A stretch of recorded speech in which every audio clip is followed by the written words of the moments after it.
Hi, welcome to the Canon Academy. We are homeschool and I am a homeschool grandma. So I've already put out my first preschool video, minus children. And that was a little difficult, but I thought I would do a parent video on how to use my videos or what to expect, I guess. So the way I teach is we repeat things. We don't do the same thing in the exact same order every day. I might do ABCs one day with phonics and counting, and then another day we might do the ABCs with the phonics and read stories, and then maybe do a coloring page or something. And another day we would do the numbers, additions, counting songs, and then do something entirely different. And then there might be a review day where we just bring it all together. So in that regards, I will say like preschool video lesson 1, lesson 2, things like that, but you can watch them in any order that you choose. You know your child, you know where they're at. I'm sort of beginning at the middle or the beginning of a preschool year, but I'm also trying to gear it for 2 to 5-year-olds, so some of it will seem a little young, some of it may seem a little advanced, depending on how old your child is and where they are. So I would like to go over a few books that I might be using during some of the segments. One of them is my little word book, which I picked up at a yard sale. I like that it is colorful. It has pictures of different things that children ask about and that they might need to learn over a course of time. So we will do that. Then one of the favorite books of the children I teach is this shape book. And what I like about it is it not only has the shapes on tabs on each side, but they're in different colors. So when you open up 2 circles, you're going to get everything that would be a circle that they might see in their everyday life. And the same thing for squares, etc. It opens up a lot of conversation, teaches them more their words about the world around them. You can talk about the colors down here on these shapes. Then we also have a book that I have a lot of little books that I keep out for the kids. Over time they will learn to read them themselves. This one is a book on colors around me, and it basically just has on each page, and it's put out by Pearson Scott Forsman. There's basically just one color and the word on each page, and you can talk about the things in the picture that go with those colors. And they like to open them up, and they pretty much look at the color block on the page, and they say the color, and then they look for those things. But at the same time, they don't realize it, and when they point to that blob, they're also seeing the word, so they learn the word. Then I also have index cards that I put up that I made, where I took the words and wrote them on index cards, and then I colored over those words with a crayon or something that would allow the word to be seen but still show the color. So again, they have that connection between the color itself and the word. This is a book that is also put out by Pearson Scott Forsman. It's a kindergarten student reader. It's kindergarten 3.2 if you use standards. Tap, wrap, bam. And again, when we open it up, it goes from having a page with just a few words that rhyme, I can tap, tap, tap, tap, to sentences such as, Ren likes to bam with me, she can bam, bam, bam. So the sentences get longer, and there are more sentences on a page as you go through the book. We also have All in a Day, which is a kindergarten student reader 4.1, also by Pearson Scott Forsman. And it just talks about things that happen during the day, who who a child might run into, things they might do, picnicking, playing ball, hitting a can, and different things like that. A lot of rhyming words in it, which help with reading and help them to retain those. This is a Kindergarten 4.4, also by Pearson Scott Forsman, 5 stops on a school bus, and it talks about all the stops that a school bus driver makes on the way, who they stop for, things like that. And it has some rhyming words, like I stop for Ann and Dan. They hop on at stop 3. So it's also teaching you to count from 1 to 3. Then I have a set of books, and I did not get the whole set out. I have a kindergarten series, the Watch Me Read series. It's Invitations to Literacy by Houghton Mifflin, and I was introduced to this series when I was homeschooling my daughter. A relative of mine was selling school books and things through a specific company, and he would take those around. And at the time, they were allowed to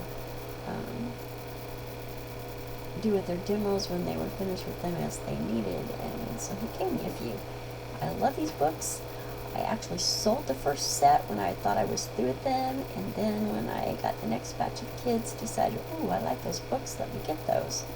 So the first books in the series would start out with just pictures, and you would talk about the pictures, no words whatsoever on the page.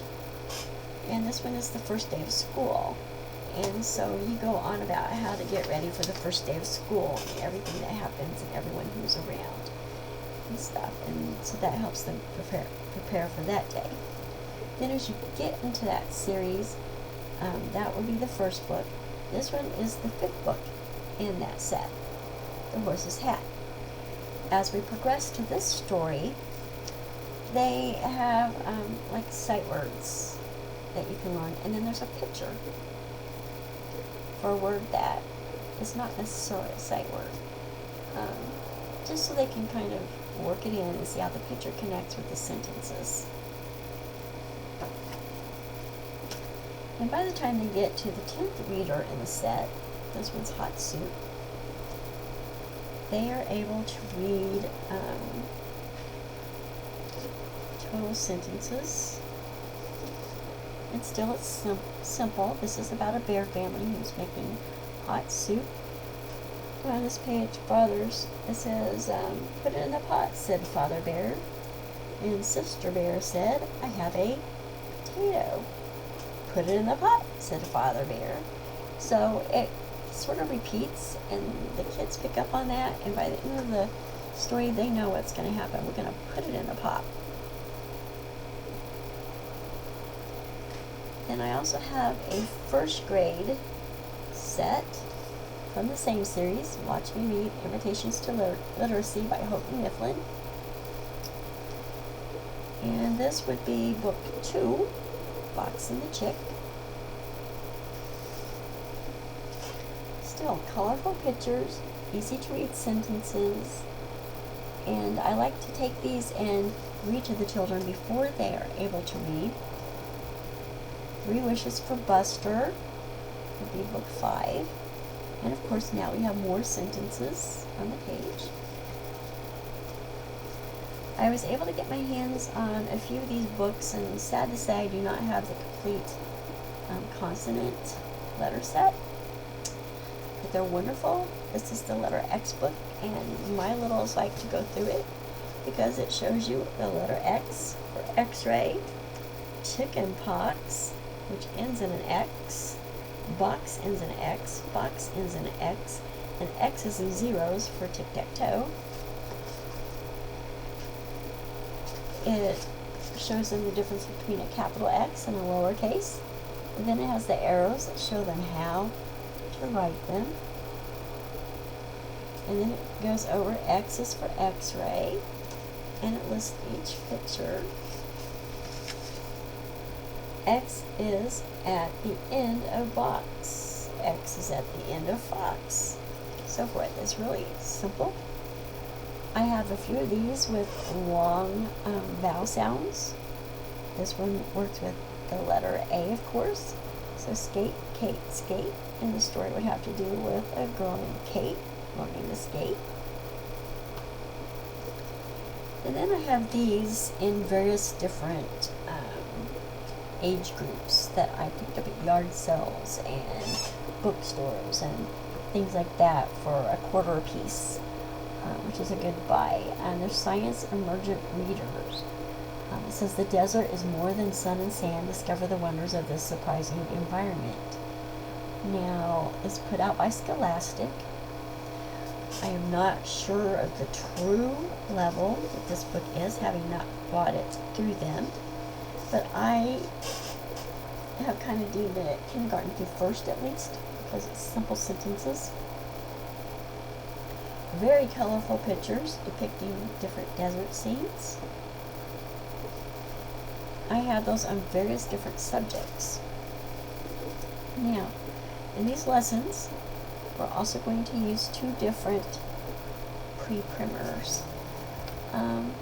One is a 1960s book, My Little Red Storybook. These are hard to find, but you can find them on eBay. Sometimes you can get them in good condition for $5. Sometimes it might cost $25. Don't rush out and buy it. I will, as I go through the stories with the children, I will try to hold it up in a way that they can see the picture and the words that we're talking about. I will also have flashcards and things like that.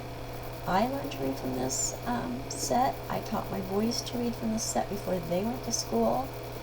Unfortunately, I sold that set of books that I had for them, and I had to buy another set when my daughter came along, and I sold those, and this is my third set. And then this one's easy to find, the Dick and Jane book, which is along the same lines as My Little Red Storybook. This has all of the ultimate Dick and Jane, has all of the Dick and Jane books in it.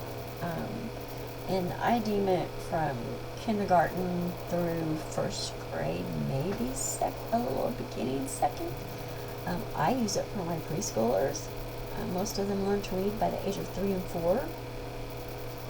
Again, it's very simple as far as words and pictures. You don't have to run out and buy this one. I will be doing it like this to teach the kids how to read, or I will do it off to the side.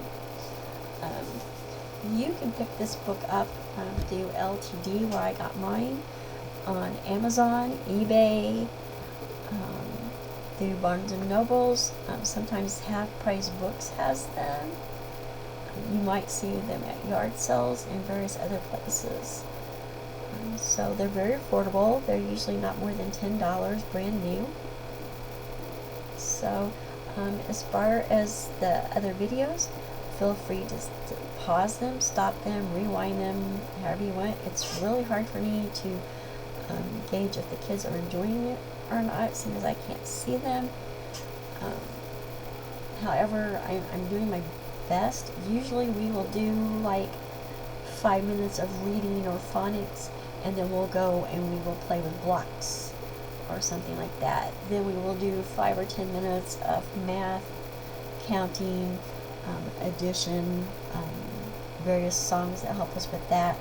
And then the kids will go and they will play with cars and trucks or dolls. And we will do that throughout the day. But by the end of the day, they've had maybe 20 to 30 minutes of instruction, and I'm trying to pack this into 15 minutes at a time and stuff, and without children. So if you like this video or any of my other videos, please like and subscribe here on YouTube. If you have comments, you're allowed to make comments on most of my videos except for the lessons, and that's due to the fact that they are oriented for children, and so the comments were taken away from us. So again, be safe, have fun with this, and I will see you next time at the Canon Academy. Bye for now.